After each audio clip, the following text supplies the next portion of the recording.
Discounted coupons attract new and returning guests, optimize your occupancy, increase revenue, and above all, strengthen your brand and grow your business substantially. Start by choosing Growth Mode and then Revenue Management. Here, click Coupons and then New Coupon. Now, give the new coupon a name. Next, choose the code for the coupon. Set the amount of discount, either by percentage or by a fixed amount, and click Next. It's time to adjust the coupon to fit your needs. You can set a date range for the coupon to be available and exclude specific days of the week or dates. Set an expiry date for it.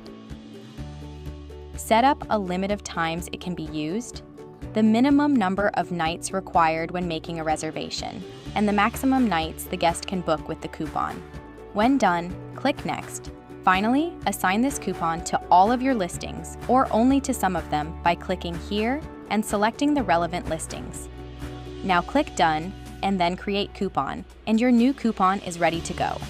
Click here to head back to the coupons dashboard, where you can take a look at all of your coupons, copy their codes, activate or deactivate them with this toggle, edit or delete them with ease, and create additional coupons by clicking here and following these steps from the top.